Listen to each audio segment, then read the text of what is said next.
Sejam bem-vindos ao nosso encontro da Escola Bíblica Sinai. Você é o nosso convidado para a aula de hoje. Quero agradecer a disponibilidade de você separar esse momento para estar conosco.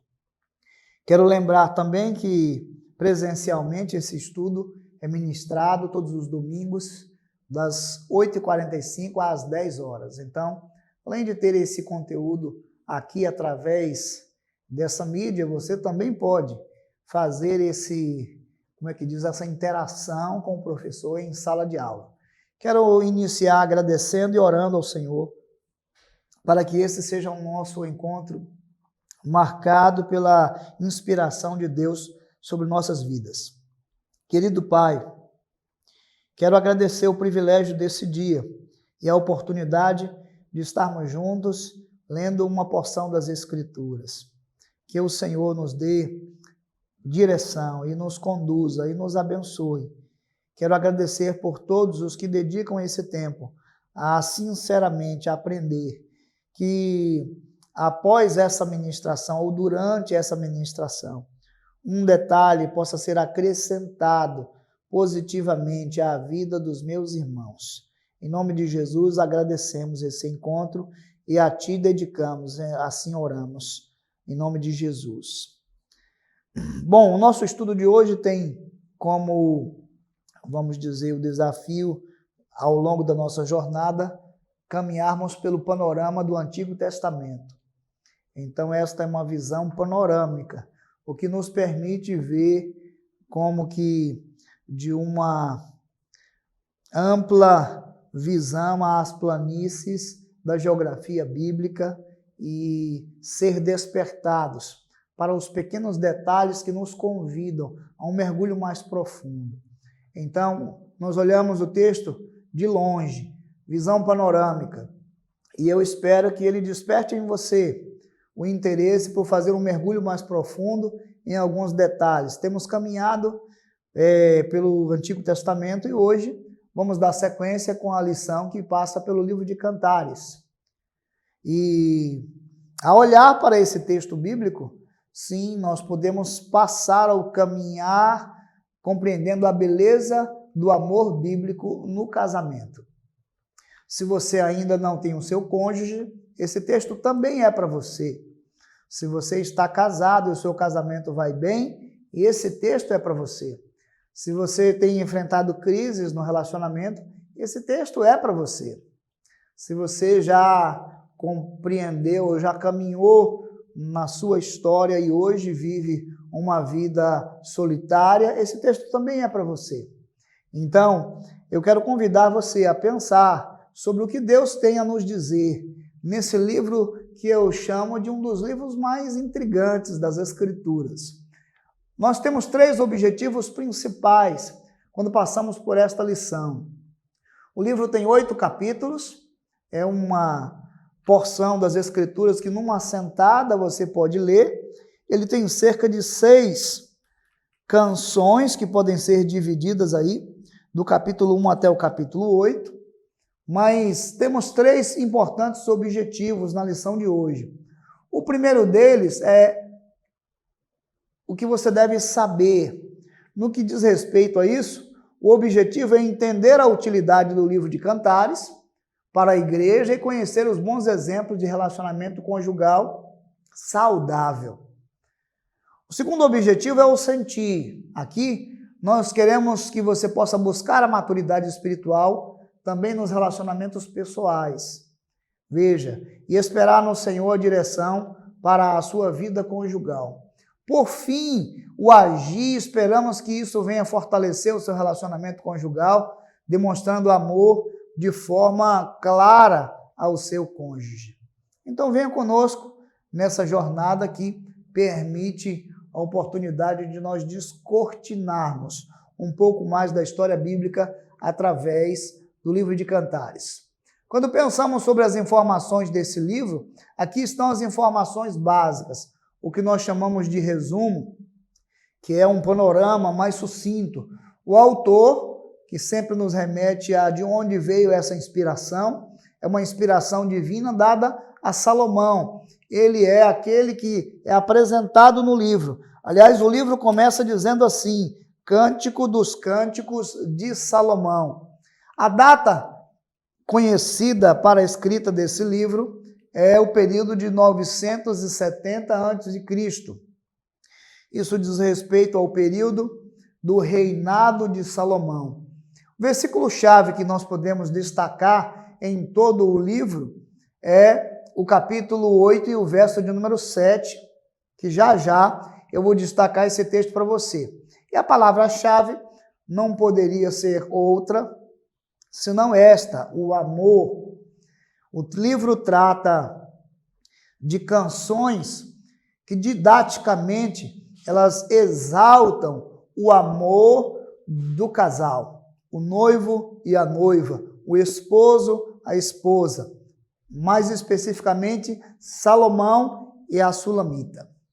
Ao olhar para esse texto, podemos fazer então do verso 7 o versículo-chave dessa narrativa, que diz: as muitas águas não poderiam apagar o amor, nem os rios afogá-lo, ainda que alguém desse todos os bens da sua casa, pelo amor seria de todo desprezado. Desculpem-me essa interrupção. Vamos seguir então, pensando sobre como que esse livro tem uma contribuição para nós. Primeira pergunta que eu quero fazer para você é: de todos os livros da Bíblia, quando você lê o livro de Cantares, qual é o seu sentimento em relação a essa leitura? O que ele desperta em você? O que ele aponta para a sua vida? Será que este é um livro que você, ao ler, você tem pouco interesse? Será que ele desperta mais interesse quando você quer ler esta poesia? Vamos dar uma olhada, então, de forma, vamos dizer, geral, o que nós encontramos no livro de Cantares. Vejam, nós temos 8 capítulos que estão divididos em 4 blocos importantes. Os blocos que nós encontramos aqui são do capítulo 1 ao capítulo 3, do capítulo 3 ao capítulo 5, do capítulo 5 ao capítulo 6 e do 7 ao capítulo 8. É muito interessante observar a estrutura e como esse livro foi composto. Nós temos aqui 4 grandes ênfases importantes sobre o relacionamento de qualquer casal. Então o livro aponta de maneira especial para esta realidade. Muito embora, é preciso lembrar que a literatura bíblica olhou para esse texto e muitas vezes teve dificuldades de entender que a Bíblia tinha um conteúdo que tratava apenas das relações humanas. Dessa forma, podemos dizer que a tradição judaica, ao falar sobre esse relacionamento, ela acabou atribuindo esse relacionamento de amor do noivo para com a noiva, do esposo para com a esposa. Ele acabou atribuindo esse relacionamento de uma forma espiritual ao amor de Deus por Israel. E assim, podemos dizer que também no Novo Testamento, isto acabou sendo uma forma de descrever o amor de Cristo pela igreja. Veja, por conta disso, nós temos aí 3 grandes elementos que nos fazem olhar para o texto bíblico de Cantares e numa primeira impressão dizer: não, esse texto ele aponta para o relacionamento de Deus com Israel. Segundo, esse texto aponta para o relacionamento de Cristo com a igreja. Terceiro, esse texto aponta para o relacionamento conjugal entre um homem e uma mulher. Eu preciso dizer para você que, conquanto o relacionamento do homem com a mulher, ele também descreve como que há uma relação entre o homem e Deus. Eu olho para o livro de Cantares como um livro que trata da exaltação do amor bíblico no casamento.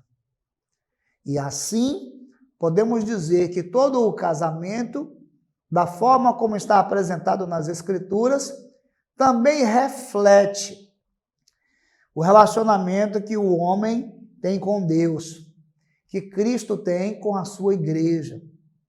Mas tenho dificuldades de olhar e interpretar o texto de Cantares como sendo um texto escrito para falar do relacionamento de Deus com Israel ou de Cristo com a sua noiva, a igreja. Então eu quero convidar você para pensar sobre 4 aspectos importantes do relacionamento conjugal, que é claro, quando está vivendo em sua plenitude e inteireza, tem sim um reflexo muito importante do que deve ser o relacionamento com Deus. Nesse primeiro bloco, nós temos o momento em que Salomão ele vai cortejar a sua amada. Observem que nós temos aqui, então, um período da conquista. Isso significa o deleite de um no outro, a espera para expressar o amor através do sexo. Assim, o primeiro momento, dividido entre os capítulos 1 a 3, pode significar o momento da conquista, o momento de cortejar, o momento do encantamento. Essa é a fase romântica. O segundo momento apresentado no capítulo 3, do verso 6 ao capítulo 5, o verso 1, aponta para a consumação do casamento, ou seja, esse é o momento em que o casamento está consolidado. Esta é a fase do amor, onde eles estão desfrutando do sexo presenteado por Deus para o casamento. A terceira fase apresentada aqui no livro de Cantares, que vai do capítulo 5 até o capítulo 6, mostra o período de crises no casamento entre os cônjuges, que é justamente a confusão no casamento, onde surgem as dúvidas acerca da fidelidade. E é nesse contexto que nós podemos ler no livro e perceber que há uma ação para lidar com essa crise. E a última parte do livro, do capítulo 7 ao capítulo 8, a confirmação do compromisso. Isso diz respeito à renovação da aliança, à reafirmação da devoção mútua. Então, se você observar o livro de Cantares, ele também descreve 4 fases importantes do casamento, do relacionamento entre duas pessoas, entre marido e mulher, que de alguma forma também serve para tratar dos relacionamentos interpessoais. Então, guarde essas figuras da sua mente: a conquista, o casamento, as crises e o compromisso.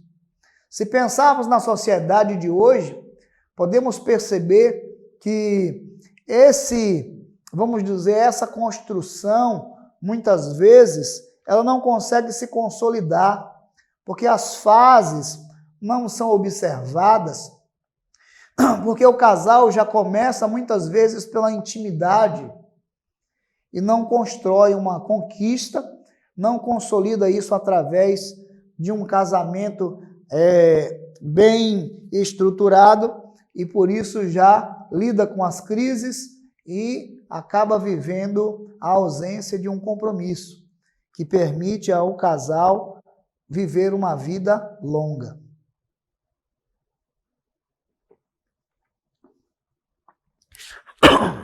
Pensando sobre isso, então, vamos seguir fazendo um recorte agora mais detalhado sobre essas 4 fases. A beleza do amor bíblico no casamento, ela está retratada aqui nessas 4 fases. Quando nós pegamos o texto bíblico do capítulo 1 até o capítulo 3, nós temos a fase que é a fase de cortejar o amado, de cortejar a amada. Essa é a fase do romance. Veja como esse texto equilibra os cânticos. Por exemplo, no capítulo 1, verso 15, como você é linda, minha querida. O texto é uma expressão de Salomão. Como você sabe, Salomão foi o homem que teve mais mulheres em todo o reino. 700 mulheres e 300 concubinas. Como poder dizer que uma dessas mulheres é amada? A narrativa aponta para o fato de que Salomão, dentre todas as mulheres, descobriu na vinha aquela a quem ele poderia dizer: você é a mulher que ocupa o lugar mais importante na minha vida. Então essa fase desse encontro é a fase onde há essa corte dos amados. Como você é linda, minha querida. E veja a resposta da Sulamita: como você é belo, meu amado. É uma resposta mútua, é um romance mútuo, é uma fase de conquista. Esta é a primeira fase atribuída aos cônjuges. E é claro, ela tem um dos ingredientes muito importantes, que é o alerta. Se você observar, existe no verso de número 7 do capítulo 2 e no verso de número 5, duas vezes uma ocorrência dessa declaração: não despertem nem incomodem o amor enquanto ele não quiser. Assim está na versão que eu vou ler, capítulo 2, verso 7. Conjuro-vos, ó filhas de Jerusalém, pelas gazelas e servas no campo, que não acordeis, nem desperteis o amor, até que este o queira. O mesmo verso dessa composição e dessa canção aparece no capítulo 3 e no verso de número 5. Conjuro-vos, ó filha de Jerusalém, pelas gazelas e servas do campo, que não acordeis nem desperteis o amor até que este o queira. Ora, não acordar e não despertar o amor se refere ao quê? Veja, na fase da corte dos amados, a fase romântica, o texto propõe que aquele casal não deve despertar o desejo sexual. Eles devem se conter. Eles devem viver essa fase de cortejamento sem que eles avancem para desfrutar do relacionamento sexual. Então é bem interessante lembrar que esta fase constituída e apresentando a beleza do amor bíblico no casamento aponta para o fato de que o desejo sexual precisa ser guardado, precisa ser, de alguma maneira, adormecido e não despertado, para que esta fase seja uma fase muito completa de conquista. E aqui é o momento onde você constrói uma cumplicidade, uma amizade. E, de fato, você pode aproveitar e viver uma plena e poderosa conquista que vai fazer diferença em todas as fases. Portanto, o que nós temos aqui, nesse primeiro bloco, nesse primeiro contexto aqui das Escrituras, em Cantares, aponta para esse período do romance. Você lembra, então, daquelas 4 fases? O cortejar, que é a conquista, o consolidar, que é o casamento, as crises, que são as dúvidas, e o compromisso, que é o realinhamento e a redefinição desta caminhada.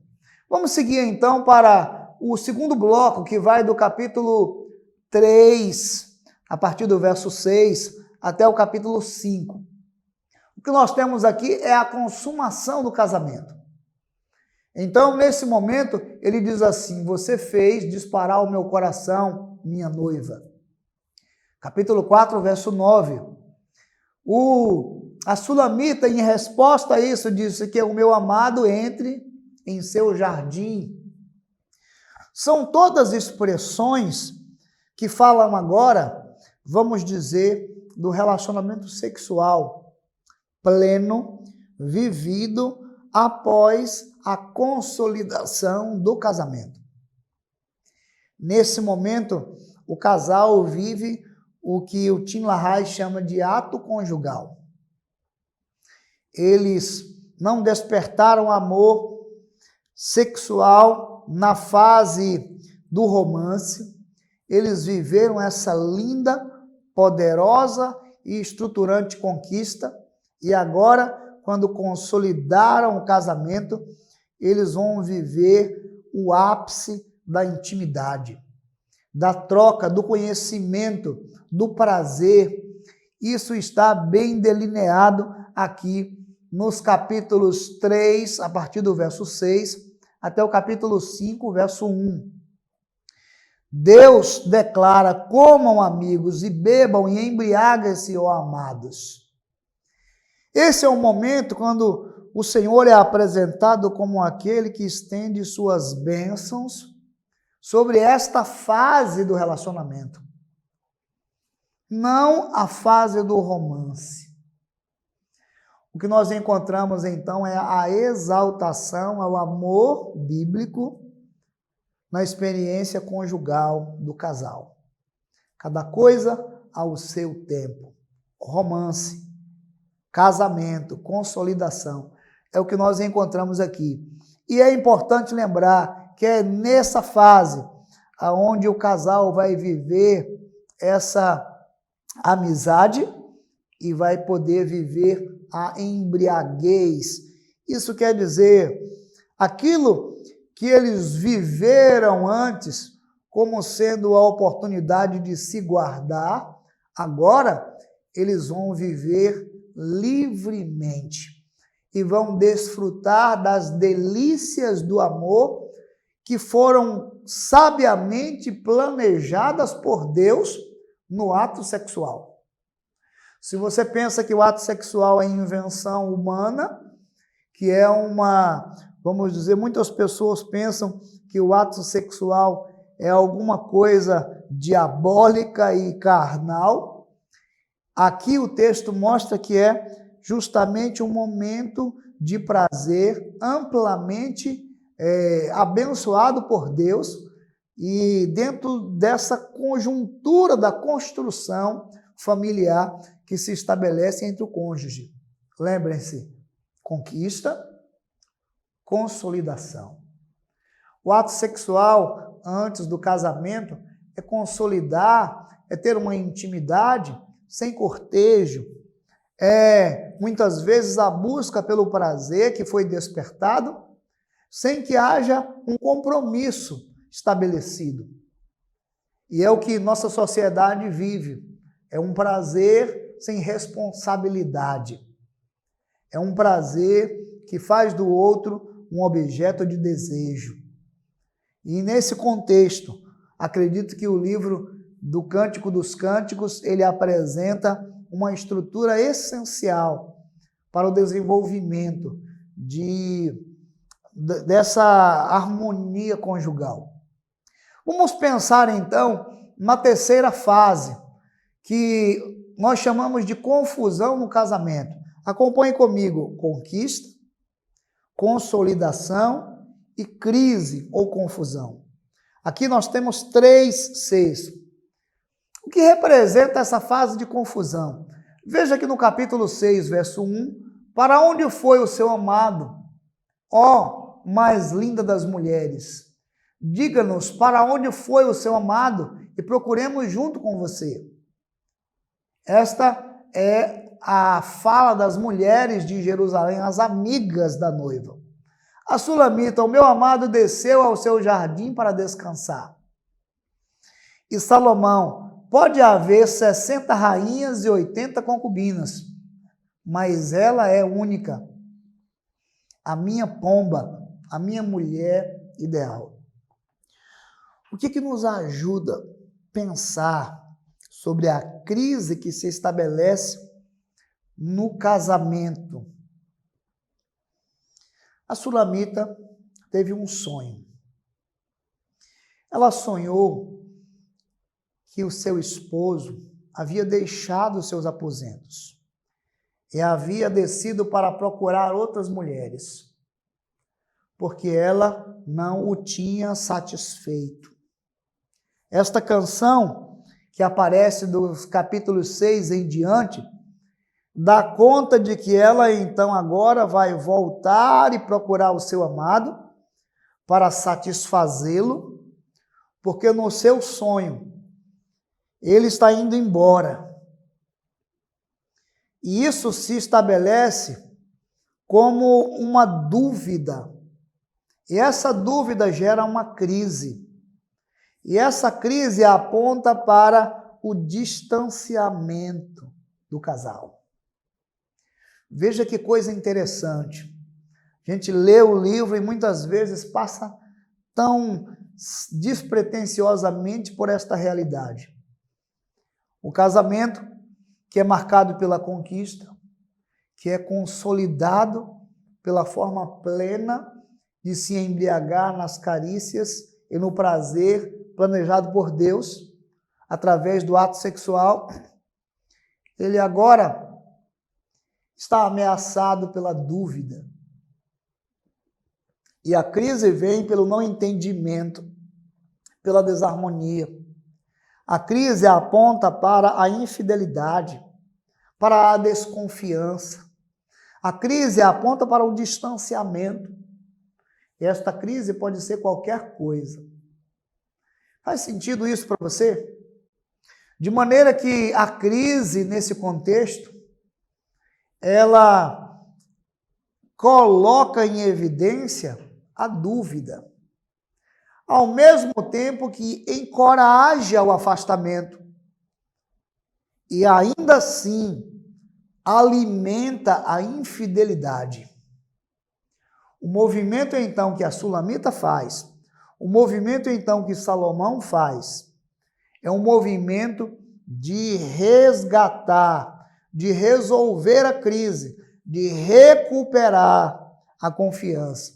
E a fala de Salomão, nesse sentido, coloca a Sulamita numa posição de destaque, ao dizer: pode haver 60 rainhas e 80 concubinas, mas ela é única, a minha pomba, minha mulher ideal. Nesse contexto de crise, o livro termina então, é bem curtinho, termina com a confirmação do compromisso, aonde Salomão volta a dizer: como você é linda, como você me agrada. E a Sulamita, ela diz: eu pertenço ao meu amado e ele me deseja. E mais do que isso, coloque-me como um selo sobre o teu coração. Ponha-me como um selo sobre o teu coração. Quando nós olhamos para esse ambiente, nós então podemos aprender como é importante. Esses 4 momentos são marcados, primeiro, pelo romance, fase de conquista, depois pelo amor, consolidação do casamento, o ato sexual, amplamente proveitoso e prazeroso, momento de crise, que é momento que coloca em evidência a dúvida, e por fim a devoção, o resgate, o reencontro, a reafirmação do pacto e do casamento.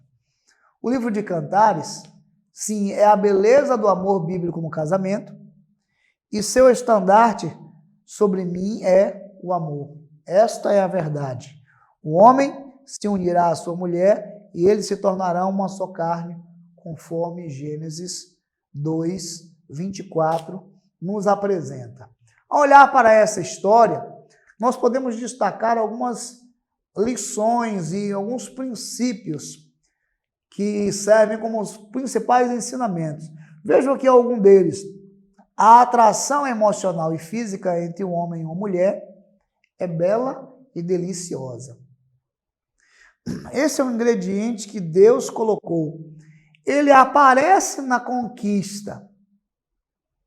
O grande desafio é que quando esse momento desperta o amor que dorme, que é o prazer sexual, e ele toma a frente nessa fase da conquista.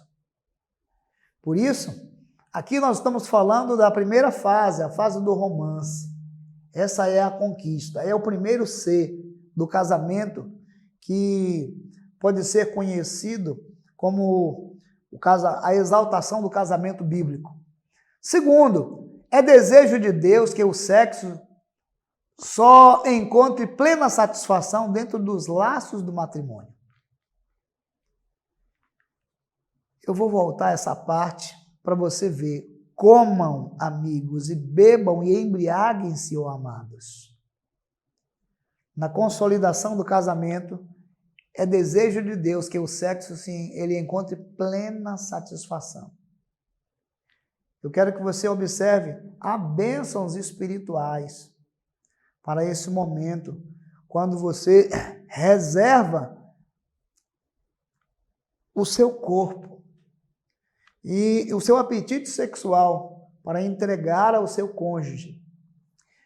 Terceiro, a expressão física do amor dentro do casamento é incentivada e aprovada por Deus e deveria ser mutuamente desfrutada. Veja, a expressão física do amor é o ato conjugal. Ela é com certeza incentivada e aprovada por Deus, devendo ser desfrutada não fora do casamento, não antes do casamento, mas dentro do casamento. Cantares é um livro especial por isso. Posso dizer ainda que o sexo dentro do casamento, sem um compromisso incondicional um com o outro, não edificará um relacionamento duradouro. Pode ser que as pessoas tenham se guardado para a vida sexual e durante o casamento vivam o sexo como uma prática abusiva, como uma prática ainda objetual, olhando o outro a partir de satisfazer seus desejos. Dentro do casamento, ele não vai edificar uma relação duradoura. Por isso, a maturidade no casamento torna o sexo a coisa mais completa entre o casal. Quanto mais eles amadurecem, mais eles tratam essa questão com muita especialidade. O sexo dentro do casamento deveria existir sem inibições ou concupiscências.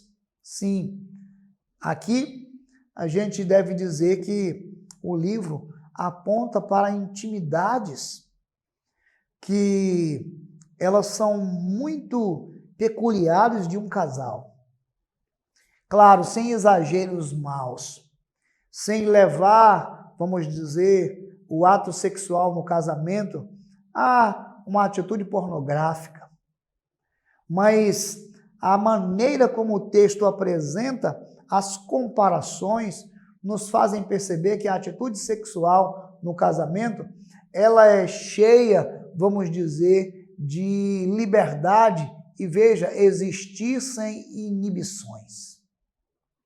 Sim, nós temos muitos tabus no relacionamento conjugal, no ato sexual. Tradições culturais e tantas coisas, mas basta ler o livro de Cantares e você vai ver com que intimidade o texto apresenta o corpo de uma mulher e o corpo de um homem e como eles são comparados ao jardim, como eles são comparados a uma taça de vinho, como eles são comparados a elementos que mostram uma intimidade sem inibições. Veja, tenha atenção com os exageros maus, para que você não torne o seu casamento um casamento dependente de pornografias ou de estímulos que você não possa ter um com o outro. Lembre-se que Deus já colocou em cada um de vocês essa libido que permite que vocês possam encontrar esse caminho de harmonia conjugal, volto a dizer, sem inibições. Não se deixe envolver pelo sexo antes do momento certo. Acredito que o livro de Cantares aponta para isso. E por fim, não permita que o adultério estrague o leito do matrimônio. Quero concluir lembrando que o livro de Cantares aponta em 4 blocos específicos um recorte sobre 4 fases desse casamento que recebe, vamos dizer, uma exaltação do amor. A primeira fase, fase de conquista, a fase romântica, de cortejar.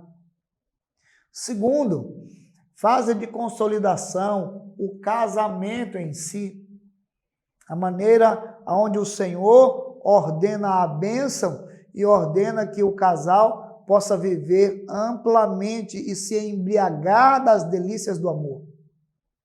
Terceiro, ele aponta para a crise da dúvida que se estabelece e indica um afastamento, uma ruptura que precisa ser tratada. E, por fim, o que nós chamamos de compromisso, que é a oportunidade de refazer o compromisso, de reacender a paixão. Então, nós chamamos isso de os 4 Cs da vida conjugal, na exaltação do amor bíblico do casal. Para finalizar, devo dizer que o livro termina demonstrando um compromisso profundo que se fundamenta no amor maduro. A declaração de Cantares 8, que a gente conhece aí no verso de número 6, põe-me como selo sobre o teu coração, como selo sobre o teu braço, porque o amor é forte como a morte, duro como a sepultura o ciúme. As suas brasas são brasas de fogo, são veementes labaredas. E o verso 7, as muitas águas não poderiam apagar o amor, nem os rios afogá-lo. Ainda que alguém desse todos os bens da sua casa pelo amor, seria de todo desprezado. Então, nós gostamos de dizer que esses versos, eles são a descrição de um amor que se tornou mais forte com o passar do tempo. Eu não sei em que fase você está agora. Se você está solteiro, é um jovem, você então vai passar pela fase da conquista. Respeite a fase da conquista, não desperte o amor que dorme. Desejo sexual. Tenha paciência. Ao chegar na fase de consolidação e do casamento, então se embriague desse prazer planejado por Deus e abençoado por Deus. Ao caminhar, você verá que as dúvidas e as crises podem surgir. O que você deve fazer é o movimento de reconstrução, Salomão e a Sulamita, para permanecerem no mesmo jardim. Não troque de jardim. O livro termina com essa recuperação e restauração. Por isso, eu acredito que o texto bíblico aponta, sim, para o relacionamento conjugal, o homem e a mulher. E 4 fases desse casamento, dessa vida conjugal, a exaltação do amor bíblico. E, paralelamente, a vida seguindo esse contexto aponta para a sabedoria divina e para a maneira como Deus pode também ser relacionado no seu amor para com o seu povo e Cristo no seu amor para com a igreja. O casamento tipifica a relação do homem com Deus, da igreja com Cristo. Deus abençoe a sua vida. Seja você solteiro, que ora pelo casamento. Seja você casado, que vive um bom casamento. Seja você casado, que vive uma crise conjugal. Seja você restaurado, que vive um novo momento. Seja você viúvo ou divorciado, que viveu momentos de perdas no casamento. O texto aponta para relacionamentos que caminham por estas fases. E eles mostram que Deus sempre está atento a cada realidade das nossas vidas. Que Ele nos abençoe. Até o nosso próximo encontro, se Deus quiser.